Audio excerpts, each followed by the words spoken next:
श्री हरिवंश महाराज जी। महाराज जी, क्या कुंडलिनी जागरण के बाद हृदय से भावनाएं चली जाती हैं? क्या नींद कम हो जाती है? और इस अवस्था को कैसे संभालें? कुंडलिनी जागरण से तो भावना बढ़ती बच्चा।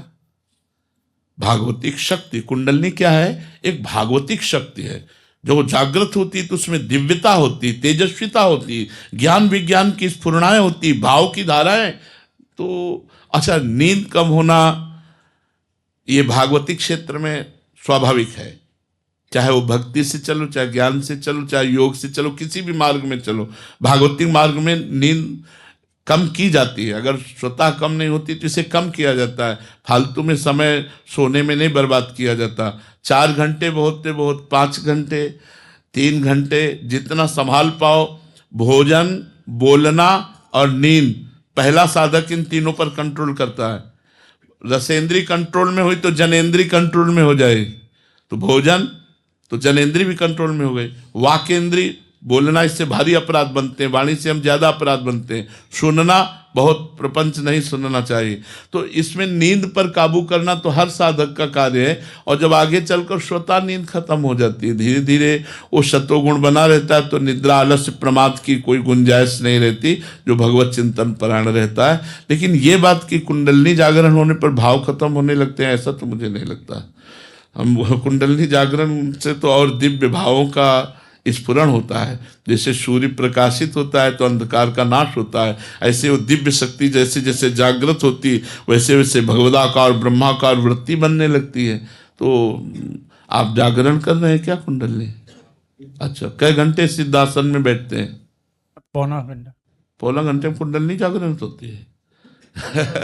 अरे भाई, 3 घंटे बिना हिले डुले जब तक पद्मासन और सिंहासन में, सिद्धासन में नहीं बैठोगे, तब तक उसमें धक्का ही नहीं लगेगा। और प्राणायाम कितना करते हैं? प्राणायाम आधा घंटा। कैसा, रेचक, कुंभक, पूरक? नहीं। फिर नहीं महाराज जी, आपने लिखा है कि कुंडलिनी की बात की अवस्था को अभी कैसे संभालें? काहे को मजाक? अभी कुंडलिनी जागरण की तुम बात कर रहे हो, अभी उसमें धक्का नहीं लगा यार।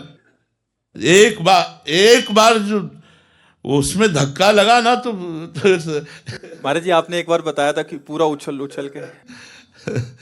अरे भैया, 6 घंटा एक आसन पर, 6 घंटे एक आसन पर, हिलना नहीं, डुलना नहीं। और भगवदाकार वृत्ति, मंत्राकार वृत्ति, ऐसे को 90 प्राणायाम, रेचक, पूरक, कुंभक। बाल्यावस्था से भगवान के मार्ग में है तो पहले से ब्रह्मचारी, महावाक्य, संन्यास, उस मार्ग से गुजरते हुए आए। तो आज हम वैष्णव मार्ग में, लेकिन पहले हम संन्यास मार्ग में थे। तो यही महाराज जी, हमें लगे कि हमारी कुंडलिनी जागृत हो गई है, तो फिर कैसे संभालें महाराज जी? भैया, जब कुंडलिनी जागृत होती है ना, तो संभालने की शक्ति उसी में विराजमान है। आप क्या समझते हो? कुंडलिनी जागरण के लिए 2-4 लोगों को चाहिए क्या संभालने के लिए? उसी में पावर विराजमान होता है। वो भले उठा के कितना भी पटक दे, चाहे जितना, उसमें पूरी सामर्थ्य रहती। कोई ऐसा तो नहीं कुंडलिनी जागरण वाला पागल हो गया, खोपड़ी खराब हो गई, ऐसा। हाँ, प्रारंभिक कुंडलिनी जागरण में यदि कहीं गलती हो गई तो व्यभिचारी बन जाएगा वो। कुंडलिनी जागरण करने के अभ्यास वाला अगर किसी भी तरह वीरपात करता है तो वो नष्ट हो जाएगा, वो पतित हो जाएगा। ये बहुत सावधानी की जरूरत है। हम कहते हैं राधा राधा रटो, सब जागरण हो जाएगी, तुम्हें पता भी नहीं चलेगा। तुम्हें पता भी नहीं चलेगा कब कुंडलिनी जागृत हो गई। जो कुछ प्राप्त होना सब प्राप्त हो जाएगा।